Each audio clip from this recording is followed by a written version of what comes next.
Hi y'all, welcome back to my YouTube channel. It has been a really weird week, a really weird year.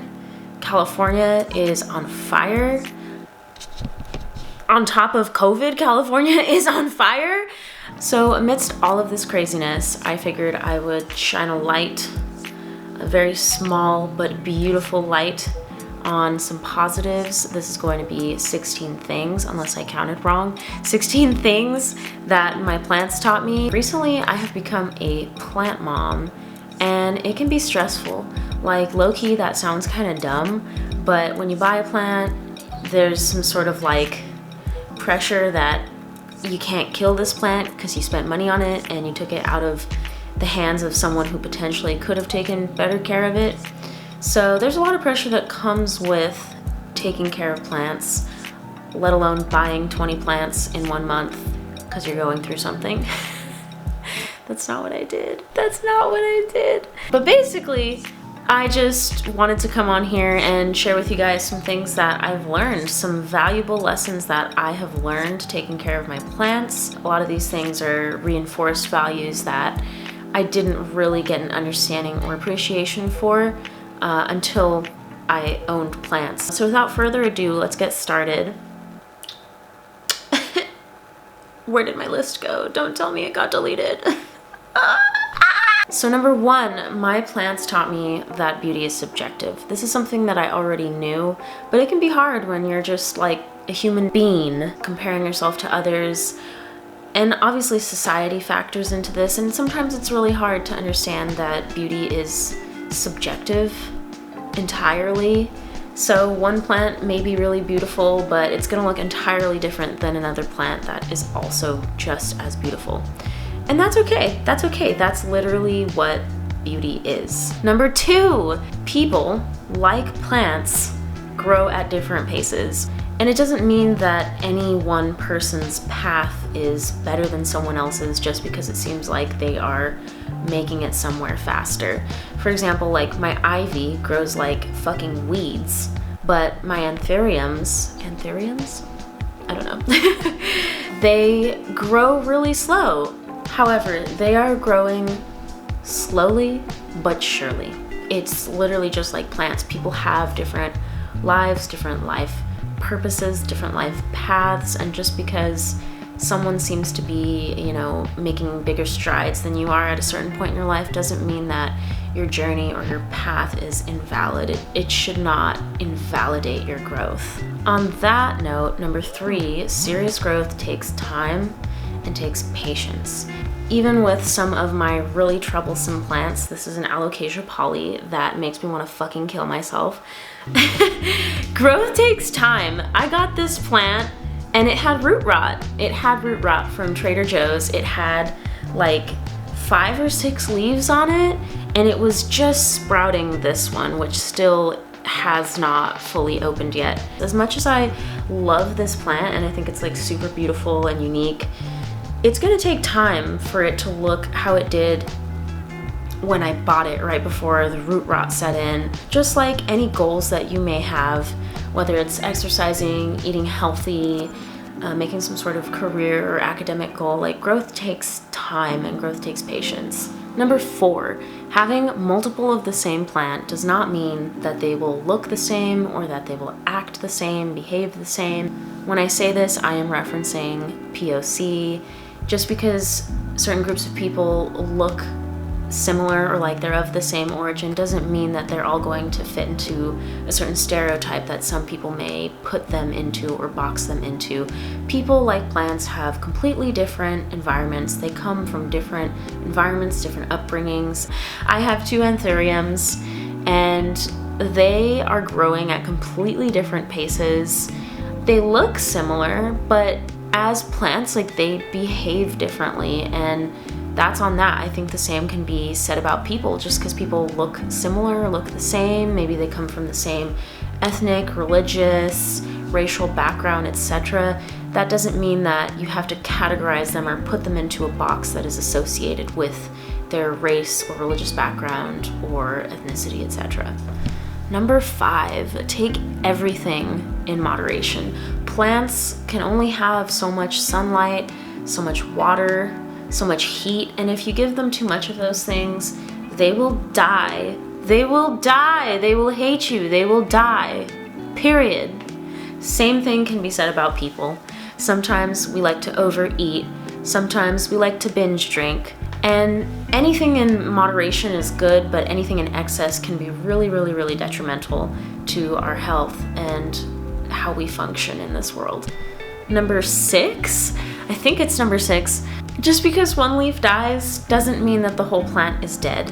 Like this plant that I just showed you guys, my Alocasia poly, one leaf died, and then I took it out of the soil because it had root rot and the soil just wasn't right for this type of plant.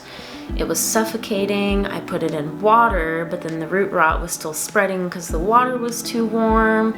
And then like 5 of the leaves died, and I thought for sure this plant is a goner. But it hasn't died. If anything, it has this really beautiful growth coming in. And this leaf that is the mother plant, the mother leaf, it's really healthy and it's happy now that I did whatever I did with it, which if anyone has tips on Alocasia polys, please help. Just because one part of your life or a few aspects of your life are not great, maybe you're having a bad day, bad month, a bad year, a bad 5, 10 years, that doesn't mean it's the end of the road for that plant, just like it doesn't mean it's the end of the road for you because you're having a difficult moment in your life.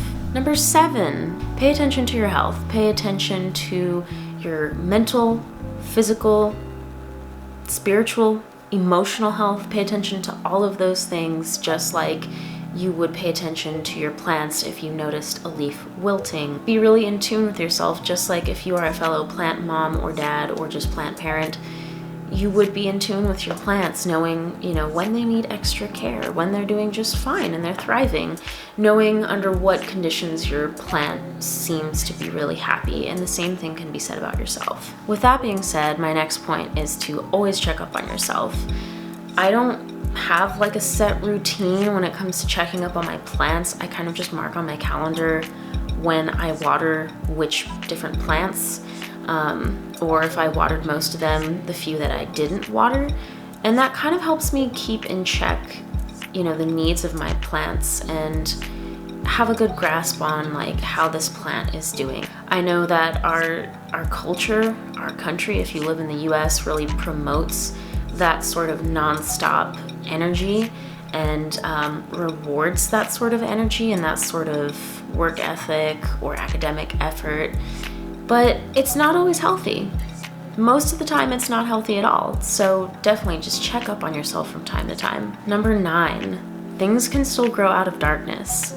Plants don't always need to be sitting in bright, direct sunlight. And sometimes that can be kind of detrimental for the plant. It'll burn its leaves and then it'll just die. It'll get crispy, crunchy like a nice hard shelled taco on a Saturday afternoon, and the plant will die because it doesn't really need that. It doesn't want that. It wants lower light conditions, and it can still form a beautiful leaf or flower out of those lower light conditions. So when things are feeling kind of shitty in your life, trust the process. Just reserve some sense of faith in the universe working things out for you, and understand that yes, this thing that you're going through is really terrible, but in the long run, it may actually be really beneficial for you to go through this. Number 10, this is not so deep, but it is kind of deep. Get your vitamin D. Go in the sun. Plants need sun to exist, to live, to thrive. Go in the sun, go read a book, go eat a string cheese, go drink an icy, or maybe don't do that because ices aren't all that great. Go drink an unsweetened iced tea in the sun. Number 11, can we just appreciate the color and the beauty in the color that plants have to offer? I know there's a long-standing history of hatred towards melanated people, but melanin is beautiful. Melanin, color is found in nature, and color is beautiful. So that's on period. Number 11. Don't forget to stay hydrated. Hydration is key. What fucking plant? Okay, maybe I could name one, like an air plant. Air plant doesn't really need water, but what kind of plant thrives or is happy without water? As people, we have so many options to get lost in daily. We could drink an iced coffee, we could have a matcha latte, a Gatorade, some soda. And while all of those things are cool and dandy, a lot of those things are loaded with sugar. Even if you drink your coffee black, it dehydrates the living shit out of you. And you just, bottom line, need water to survive. Number 12. I know I have brought this plant out about 3 times in this video, but just as you would not give up on your plant, don't give up on yourself. Number 14. Opening up takes time, whether that is opening up to others, opening up to the world, opening up to yourself about whatever it is that you've been going through that maybe you were in denial about because you just felt some type of way. This little leaf right here has yet to unfurl, so you can see. And none of these beautiful flowers here really opened up without starting as something that was curled up and to itself. Number 15, stay grounded. I know that my houseplants aren't really grounded, but every plant in nature is grounded, and that can be really difficult, just like probably all of the other things that I said on this 16-point list. But it's something that's really important. It's something that I struggle with personally. You know, staying grounded can just mean, you know, believing in yourself no matter what, trusting yourself no matter what, not letting other people get to you even though that temptation may be really hard. So stay grounded because it'll pay off in the long run. And lastly, number 16, reach for light. What kind of fucking plant does not grow towards the light? The whole plant, all of the leaves will literally shift in the direction of the light. And I think as human beings, that's something that's really important for us to do. We can get stuck in denial, we can get stuck into feeding our vices, but reaching for positivity and reaching for light is something that I think we should all strive to do. And that is it, everyone. Thank you for watching my video. I really appreciate your time, and I hope that this made some people smile or made you rethink the negativity that you may be experiencing this year. Also, just know that you're not alone. That's another point that I should have added there. Please like, share, and subscribe. I would really appreciate it, and I'll see you guys in the next one. Bye.